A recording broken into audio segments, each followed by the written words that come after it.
Ladies and gentlemen, spooky season is finally here, and I figured what better way to start off the month than with a horror manga review. Hey, what's going on guys? My name is ThePromG. Welcome back to a brand new video. Now, if you guys didn't know, I read quite a bit of manga, but I feel like something I don't really read enough of is horror manga, which is kind of weird because when it comes to movies, horror is one of my favorite genres ever. You know, I love these franchises like Nightmare on Elm Street, Predator, even got the Predator shirt on right now, looking mighty clean. But outside of Uzumaki and a couple acclaimed series that are technically horror, I really haven't read any, and I feel like horror is not very represented in the manga community at large. But after finding this rare horror series for an amazing price at my local half-price books earlier this month, I decided to go out and read Variante. I believe that's how you say the name of the series. I couldn't find like an exact pronunciation because there are like no videos about this series online, especially ones in English, but we're gonna go with Variante as how I'm gonna pronounce this. Feel free to roast me in the comments if I'm wrong,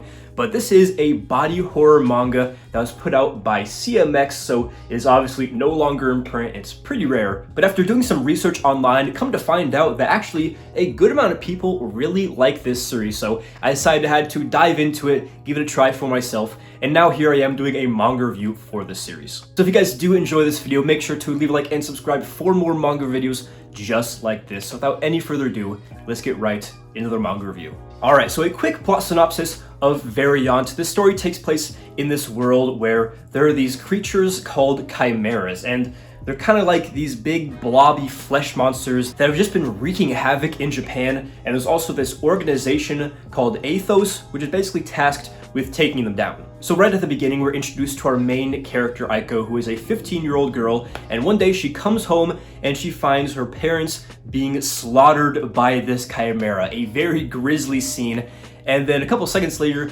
she herself is killed by this monster. But while she's at the morgue, she actually comes back to life and discovers that her left arm has been seemingly taken over by a chimera. It can like shapeshift, it can become this big weapon, and now she's basically wondering, am I still even human at this point? So Athos sees this as an opportunity to use Aiko to fight back at the chimeras because she's now some sort of weapon, hybrid chimera human, so why not use her to fight against these monsters? And then we get into all sorts of conflicts, such as Aiko, this schoolgirl who just had her family slaughtered in front of her, being thrown into the mix as kind of like this battle weapon with her humanity slipping away, all that fun stuff. And only 4 volumes long, that's basically as far as I want to get into the story of the series without spoiling too much. A very short read, but a very interesting one as well. So first things first, I want to talk about the story. Now, like I just said, this series is only 4 volumes long, and I haven't really looked into why it's only 4 volumes long, whether that was a creative choice or this series was axed or canceled. I really don't know. There is like a definitive ending, but I will admit, this series did feel kind of rushed at times. Within Variante, there are a lot of different things that intertwine for the story. You know, there's lots of government conspiracies about Athos, there's the actual fight parts, there's also a couple backstories that are weaved into the story, and only 4 volumes, the story, it just feels like they kind of rushed certain things. Like given even 2 to 4 more volumes, all these different story aspects could have been fleshed out to fruition and just been a lot more effective. Now, a lot of times with manga that are rushed, it kind of just seems like a rat race to finish the last volume. They throw a bunch of stuff at you, and stuff doesn't seem to make a whole lot of sense. In this series, I would say that everything makes sense. There's nothing that made me go, you know, how is that possible? You know, it all comes together, but just the way that it does so is, again, a little bit rushed. But besides all that, the story is pretty interesting, and it stays easy enough to follow throughout the entire story, and there's a lot of things always happening that keep you wanting to read, that keep the story pushing. So next up, I want to talk about the characters. Now,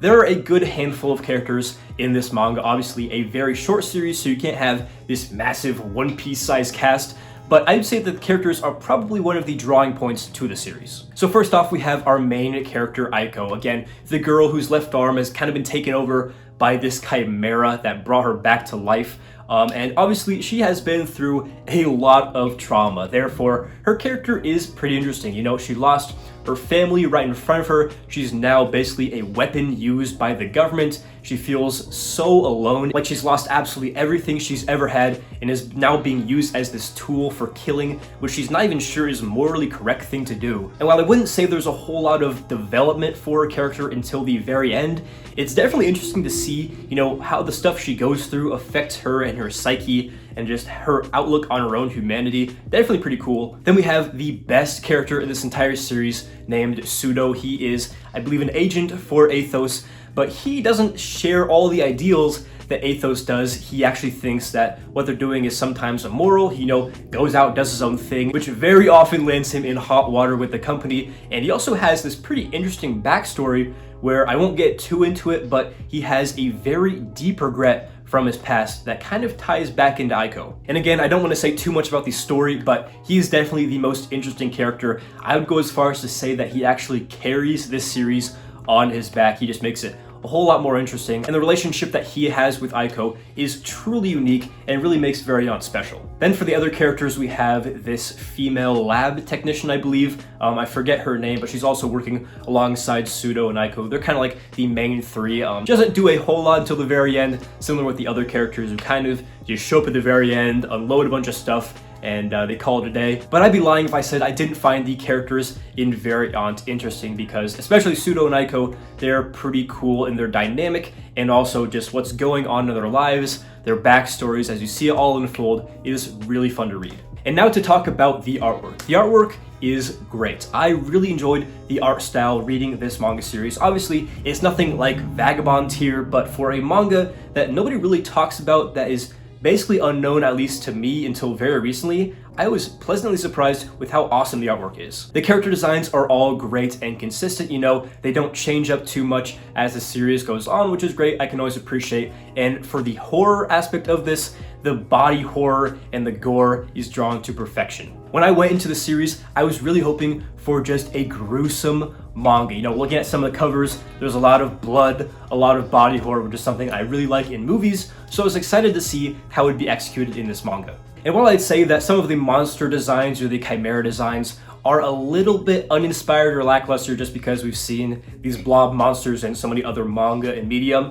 I would say that the body horror, or like human bodies just contorting in certain ways that I won't spoil, is really cool to see and is drawn great. There are also a lot of kills and these murder scenes where there are just corpses all over that are really, really grisly, as well as some scenes that, again, I won't say, but are truly shocking. Like, I was reading them, especially in the first volume, I was just reading them, something crazy happened, no thanks to the artwork, it just made it very shocking and disturbing. So yeah, I really have nothing but good things to say about the artwork. I was thoroughly impressed. And the final thing that I want to talk about in this manga review is, does Variante excel as a horror manga? Now, again, I haven't read too many horror manga, I'd say, but I've watched a lot of horror movies and shows as well, and the thing that makes horror stand out for me is the atmosphere. You can have a scary monster or a couple jump scares, but what really matters is how those things contribute to the overall feeling, the tension, and the atmosphere that these characters are existing in. Take a movie like Alien, for example,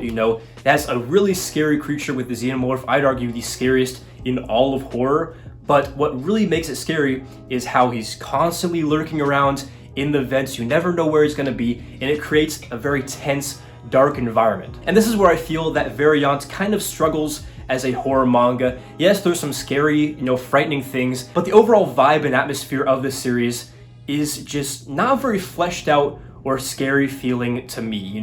The world is hardly fleshed out at all, and all you really have as horror elements are these monsters, which, again, do have some grisly kills, but just really aren't that creepy. I'm not really sure if I'm articulating myself well trying to make this point. I do think that Variante is clearly a horror manga with the things that it does, but just compared to other horror mediums, even things like Uzumaki, which has a very dense horror atmosphere to its story, Variante just doesn't really stack up in that regard. And this is a common criticism that I've seen of the horror genre in manga as a whole, is this that horror manga really aren't ever that scary. Maybe it's just harder to create that sort of ambiance than it would be to do so in something like a movie, but I guess it's how it is, just a limitation of the medium as a whole. So with all of that being said, what are my final thoughts on Variante?